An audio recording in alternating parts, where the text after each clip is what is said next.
Welcome back, guys. Today we're going to be talking about all about Georgia football, their schedule, Kirby Smart, the expectations surrounding everything, what I think they'll do, and their roster and all of that. But let me just get this off my chest before I start this video.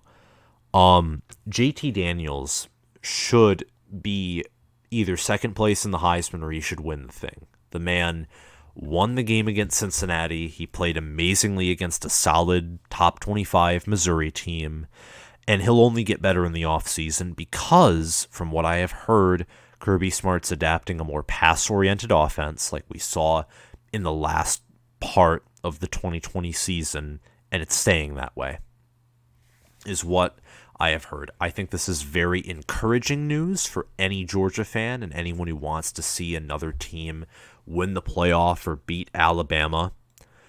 I think it's good news. So to start with the expectation besides Daniels, of course, competing for the Heisman and all that jazz, is that Kirby Smart finally breaks the chains, reaches the playoff, wins the SEC title, and quite possibly goes undefeated into the playoff with the number one overall ranking, which is totally within reach this year with their roster and all that.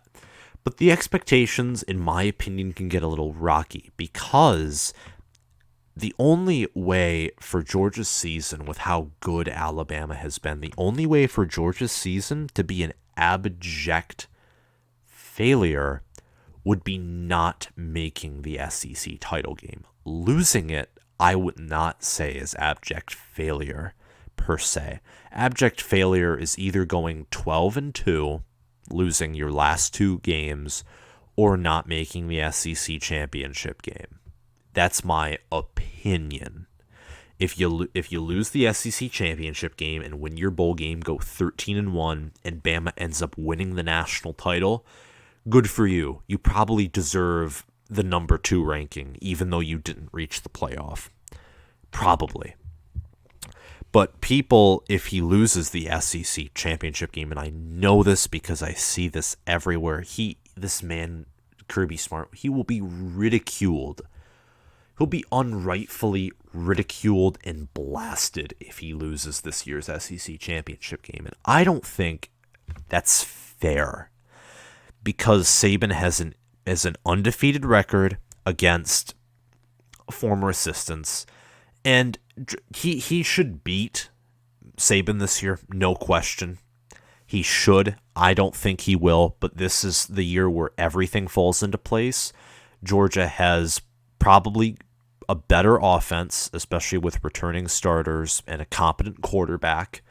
Georgia has the better offense. They're always good on defense. And with more returning offensive starters than Alabama, and finally a good Georgia offense is the name of the trade in modern football. You got a good offense, you're better than the team that has an elite defense. No joke. No joke. Did you see Alabama and Ohio State games? Like over 100 combined points? That's heresy. Nick Saban even said in a press conference that he hates it, but he has to win, and that's the only way you can win. You can't have an elite defense and only have a good defense and win the national title. That's not how this works.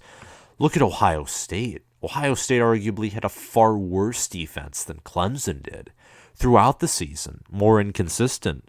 They didn't even have a ton of COVID opt-outs, and they still had a worse defense against good teams. And in the end, they boat raced Clemson. Trevor Lawrence still had 400 yards of passing. Ohio State still boat raced him because their offense was better, faster, didn't make as many mistakes, etc. Offense is the name of the game. And I think Kirby this next year, very possible that Georgia will have a better offense than defense, even though they'll still have a solid defense, even with only 4 returning starters. Zamir White is returning alongside JT Daniels, and whether George Pickens returns or not, I think for the regular season is irrelevant with how many weapons he has on the side. Just going to put that out there. They also return, I believe, a good portion of their offensive line, so should have great protection for the pro-style quarterback. And that's all I really have to say about the depth and the expectation. So let's get right into the schedule. Now, many people expect with the George Pickens injury that like it would be lunacy to pick Georgia to beat Clemson, and I say baloney to that. I say that Clemson is losing to Georgia week 1, probably in an embarrassing fashion, probably by more than 10 points. And I say that because Georgia returns their running back and their quarterback. I think momentum is on their side entering week 1, especially with the way they won that Cincy game. The last-minute field goal, just the way they finished it, the way you win those games, those memorable last-minute wins that we pulled together and we did this as a team, the mindset, the expectation, I think all of this is on Georgia's side, and the neutral site game means you won't have to face an angry stadium of Death Valley fans. Now, Clemson has that loss on their mind too to Ohio State, and I think that loss either breaks them or it turns them, it really motivates them. So this game, no matter what, will be entertaining, but I think Georgia wins. And then Georgia will boat race UAB, South Carolina, Vanderbilt. Arkansas could be a problem, maybe Auburn. I'm thinking more so Arkansas. But I said maybe. In reality, Georgia probably also beats those teams by a combined like 50 points, if not more, if their offense is truly what it should be. Kentucky is a different story. Kentucky's a sleeper team of mine, not like a dark horse team or a team that I think really deserves of much ranking next year, but I think they'll be good. 9-3, 8-4 is a very good possibility for the Kentucky Wildcats next year, though Georgia will beat them. Florida, that game will be very similar to last year's game, in my opinion, except the result will be the opposite. Georgia and Florida will start off very even, but Georgia's depth, better team, better recruiting, better QB, passing-wise, better offensive weapons, more returning offensive production will show, and by the second quarter, third quarter, they'll begin to run Florida into the ground.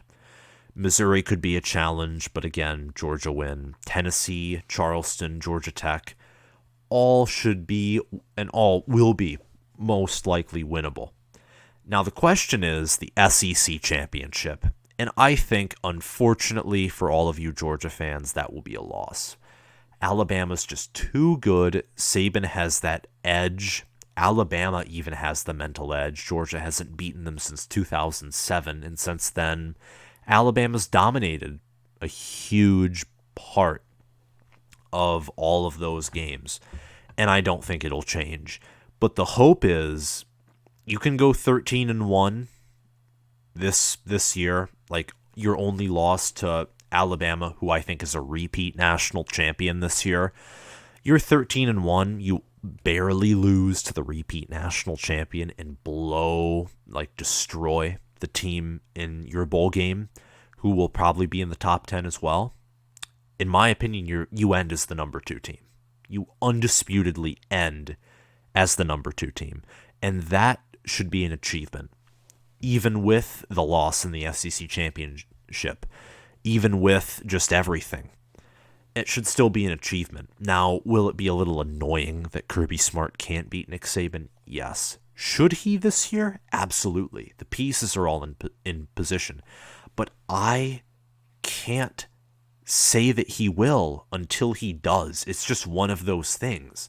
And it's Nick Saban we're talking about. I'm not going to say Nick Saban's going to lose until he does. I'm always going to predict that Nick Saban will win the. I'm always going to predict he wins the SEC every year, except for last year. And last year I made the biggest mistake by saying that he wasn't going to win the SEC and that he was going to have an 11-1 regular season when all the games were on the table. That was my biggest mistake, and I should have seen it coming that they were going to do better. Should have. but that was my bad. And after that, Georgia, like I said, probably win the New Year's Six Bowl. They're recruiting very well. They're currently the king of recruiting for the 2022 recruiting class. And you got Brock Vandegrift coming in. So Georgia is on the correct path. And to compare Kirby Smart to Mark Richt, in my opinion, is just so unfair. It is so low rent to do so because the SEC is so much harder than it was in Mark Richt's first 5 years. And Smart isn't as much of a quarterback or offensive guy as Richt was. And if they win a national title this year, that's like a defensive dude adapting to offense and winning a national title. That'd be amazing. It'd be legendary, in fact, for Kirby Smart to do that.